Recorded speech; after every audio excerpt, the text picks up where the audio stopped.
Kanalıma hoş geldiniz. Bugün sizlere orkide bakımında temel konulardan, yaprak bakımı ile ilgili püf noktalardan bahsedeceğim. Özellikle orkidelerinizin sağlıklı kökler ve çiçek çıkarabilmesi için yaprak bakımı çok önemli. Çünkü orkidenin genel durumu, yapraklarının canlı ve sert olması bize orkidemizin sağlıklı olup olmadığı konusunda bilgi veriyor. Bugün sizlere özellikle orkidelerinizin bol bol canlı, yeşil ve sert yapraklara sahip olabilmesi için iki önemli püf noktadan bahsedeceğim. Hemen sizlere bugün orkide bakımını nasıl yapacağımızı göstermek istiyorum. Bunun için ihtiyacımız olan bir limon. Orkidemizin yaprakları için bugün limonu kullanacağım. Çünkü limon içerisinde bulundurmuş olduğum antioksidan, dezenfeksiyon özelliği sayesinde hem orkidemizi hastalıklardan koruyacak hem de böcekleri kovma özelliği olduğu için böcekleri de uzaklaştıracak. Tabii aynı zamanda limon içerisinde potasyum ve bol C vitamini de olduğu için yaprakların daha canlı ve aynı zamanda yeşil ve yeni yapraklar çıkarmasına da yardımcı olacak. Limon içerisinde asit çok fazla olduğu için kesinlikle direkt köklere ve yapraklara sıkıp temizlemeyin. Yapmanız gereken bunu belirli bir su ölçüsüyle karıştırmak. Ben yaklaşık olarak 200 milim kadar suyu bir kasenin içerisine koyuyorum ve üzerine 10 damla limon suyu damlatacağım. Böylelikle asit özelliği çok fazla olmayacak suyun ve yaprakların kurumasına da sebep olmayacak. Çünkü direkt yapraklarını sadece limon suyu ile sildiğiniz zaman ile yapraklarında bir kuruma olduğunu ve yırtılmalar olduğunu gözlemleyebilirsiniz. Benim gibi eğer su ile karıştırırsanız çok daha faydalı olacaktır. Bunun için ben bu şekilde pamuklar kullanıyorum. Silmesi daha da kolay. Bu pamukları suyun içerisine batırıp biraz sıkmamız gerekiyor. Bu şekilde sıkmadan yapraklarınızı silmeye kalkışmayın. Çünkü ister istemez yaprak aralarına ve gövdeye su girerse orkide için sağlıklı olmaz. Her zaman yaprak aralarını ve gövdenin içerisine su girmesine engel olun. Orkide yapraklarını mutlaka sık aralıklarla kontrol edin. Çünkü orkidenin birçok hastalıklarını yapraklarına bakarak anlayabiliriz. Bazen birdenbire orkidemizin tomurcuklarının sararmaya başladığını ya da çiçek döktüğünü görebiliyoruz. Bunların en çok sebeplerinden bir tanesi orkidede meydana gelen hastalıklar oluyor. Bunu da biz ancak yapraklarını kontrol ettiğimiz zaman anlayabiliriz. O yüzden bu şekilde mutlaka yapraklarını belirli aralıklarla limonlu su ile özellikle silin ve bu silme esnasında mutlaka bir takım hastalıkları da görebilirsiniz. Orkidenin yapraklarında en sık görülen hastalıklar trips böceği ve genel olarak unlu bit böceği oluyor ya da bazen kırmızı böcekler de olabiliyor, kırmızı örümcekler. Bunun için mutlaka yaprakların altını kontrol edin. Yaprakların altlarını da silmeyi unutmayın.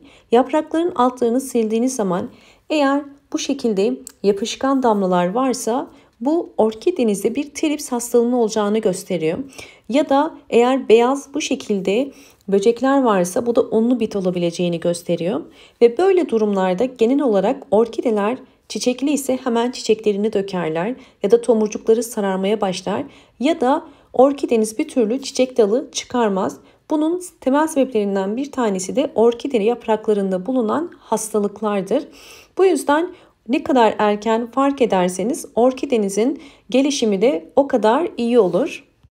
Haftada bir gün orkide yapraklarını limonlu su ile silerek orkidenizin yaprak bakımını yapabilirsiniz. Bu anlattıklarımla beraber orkide yapraklarının mutlaka bol ışık alması gerekiyor.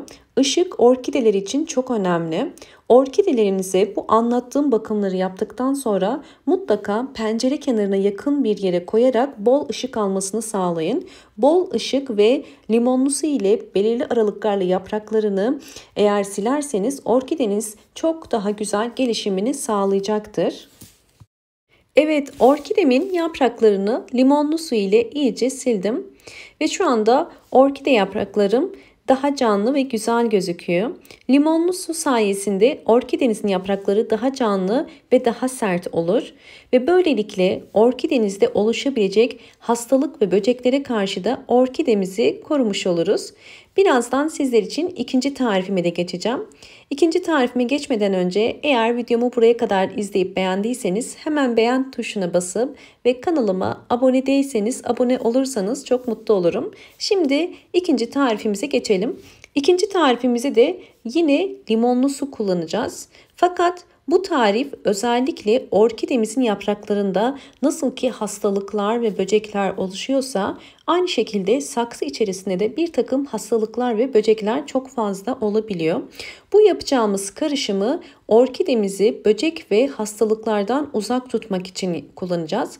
Fakat şunu belirtmek istiyorum. Burada ölçüler çok önemli. Sadece bir su bardağı, yine 200 milimlik bir su bardağının içerisine bakın 3 damla limon suyu damlatmanız yeterlidir. Çünkü içinde asit oranı fazla olduğu için eğer çok sık verirseniz ya da fazla verirseniz orkidenizin köklerinde kurumalar olabilir. Bunu sadece orkidemizi böcek ve hastalıklardan korumak için 2 ayda bir bu işlemi yapabilirsiniz. Her bir saksı için bakın yarım su bardağı kadar veriyorum ve böylelikle orkidemizin yeterli olan su ihtiyacını da karşılamış oluyoruz. Evet, geri kalan suyu da diğer orkideme veriyorum. Bakın yine yarım su bardağı kadar. İsterseniz direkt saksı tabanını da koyarak bu şekilde yapabilirsiniz. Zaten yarım su bardağı su bir orkide için yeterli su miktarıdır. Akşama kadar o suyu çekecektir. Ve bunu verdikten sonra düzenli aralıklarla bakın orkideleriniz böyle bol bol yeni yapraklar ve canlı çiçekler, çiçek dalları çıkaracaktır. Çünkü sağlıklı orkide her zaman yeni yapraklar ve çiçek dalı çıkarır. Özellikle orkideleriniz uzun süredir çiçek açmıyorsa, yaprakları bu şekilde canlı değilse, yumuşuyorsa mutlaka yaprak temizliğini ve yaprak kontrollerini yapın ve böylelikle bol bol çiçek dalları, bakın yeni kökler, aktif kökler oluşmasına limon suyu yardımcı olacaktır. Gördüğünüz üzere orkidem gayet sağlıklı. Diğer orkidelerim de aynı şekilde. Ve bu orkidelerim benim sadece bir yıllık orkide değil, çok yıllık orkideler. Ve gördüğünüz üzere yaprak sayıları da fazla ve bol bol yeni yapraklar ve kökler çıkarıyorlar. Umarım bu videom sizler için faydalı olmuştur. Videomu beğendiyseniz eğer hemen beğen tuşuna basıp ve kanalıma abone değilseniz kanalıma bana destek vermek için abone olabilirsiniz. Bol bol yorumlar yapıp yorumlarda sorular sorabilirsiniz. Elimden geldiğince yorumlarınızı okumaya çalışıyorum ve gördüğüm yorumlara da cevap vermeye çalışıyorum. Hoşça kalın, sağlıkla kalın.